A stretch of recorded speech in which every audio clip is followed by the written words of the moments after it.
সবাইকে আসসালামু আলাইকুম। আজ আপনাদের বানিয়ে দেখাবো প্যাকেট মশলায় তান্দুরি চিকেন। আজকে তান্দুরি চিকেন আমি চুলায় বানিয়ে দেখাবো। আশা করি আমার আজকের রেসিপি আপনাদের ভালো লাগবে।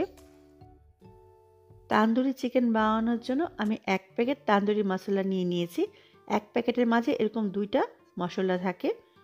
একটা প্যাকেট দিয়ে আপনি 1.5 কেজি মুরগি তান্দুরি করতে পারবেন। আজকে আমি 1.5 কেজি চিকেন দিয়ে তান্দুরি বানাবো, সেজন্য একটা প্যাকেট ব্যবহার করব। তান্দুরি চিকেন বানানোর জন্য এখানে আমি 1.5 কেজি চিকেন খুব ভালো করে দিয়ে যতটুকু সম্ভব পানিটা ঝরিয়ে নিয়েছি। তারপর ঠিক এভাবে চিড়ে নিয়েছি।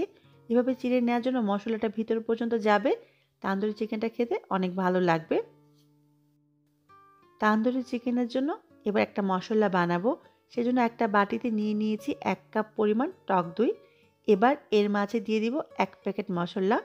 আবারও বলছি 1 প্যাকেট মশলা 1.5 কেজি মুরগির জন্য। এবার এর মাঝে দিয়ে দিব 2.5 থেকে 3 টেবিল চামচ পরিমাণ লেবুর রস। সরিষার তেল নিয়ে নিয়েছি 2 টেবিল চামচ পরিমাণ। চেষ্টা করবেন সরিষার তেলটাই ব্যবহার করার জন্য, এতে টেস্টটা বেশি ভালো আসবে। এবার সামান্য একটু লাল রঙের ফুড কালার নিয়ে নিব। এটা একেবারেই অপশনাল, আপনি চাইলে বাদ দিতে পারেন, তবে কালারটা ব্যবহার করলে চিকেনের কালারটা অনেক সুন্দর আসবে। প্যাকেট মশলার মাঝে লবণ থেকে শুরু করে সব মশলা দেওয়া আছে, সেজন্য এক্সট্রা করে আর কোনো মশলা অ্যাড করতে হবে না।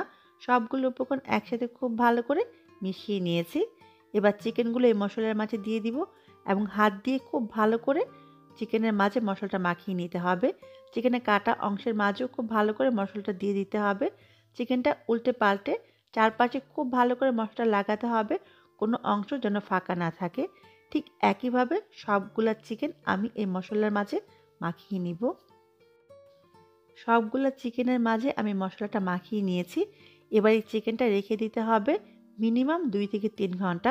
সবচেয়ে ভালো হয় সারা রাতের জন্য নর্মাল ফ্রিজে রেখে দিলে, এতে তান্দুরি চিকেনটা বেশি ভালো আসবে। তবে আমি আজকে 2 থেকে 3 ঘন্টা রেখে দিব। ফিরে আসব 2 থেকে 3 ঘন্টা পরে।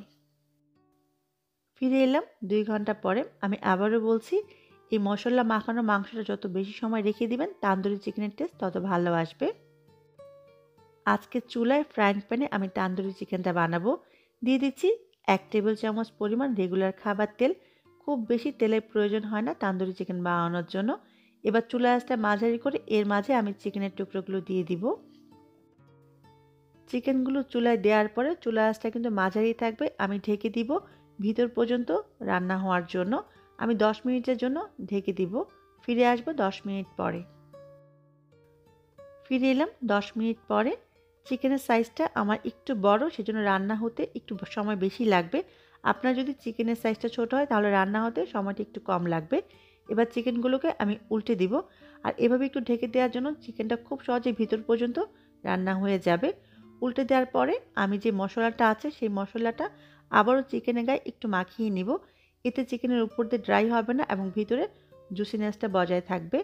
খুব ভালো করে যখন মশলাটা মাখানো হয়ে যাবে, আবার আমি চিকেনটাকে ঢেকে দিব 5 থেকে 6 মিনিটের জন্য।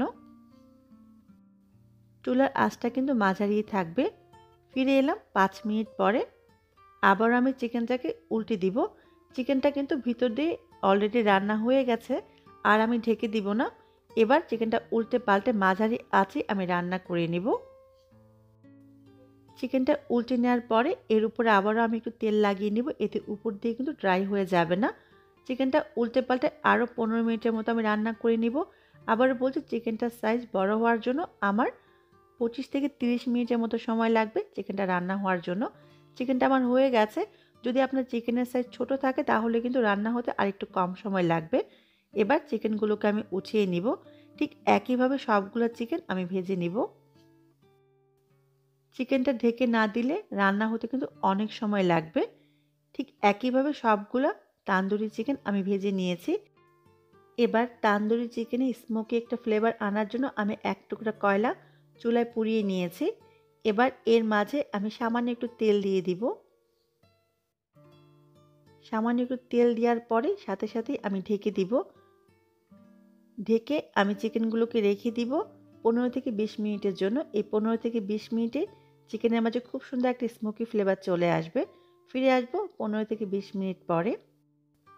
ফিরে এলাম 15 মিনিট পরে। আমার তান্দুরি চিকেন একেবারে রেডি হয়ে গেছে। তান্দুরি চিকেন মাখানোর পর যে মশলাটা ছিল, সেই মশলার মাঝে কিছু আলু আমি মাখিয়ে ঠিক একইভাবে চুলায় পুড়িয়ে নিয়েছি 15 থেকে 20 মিনিটের মতো।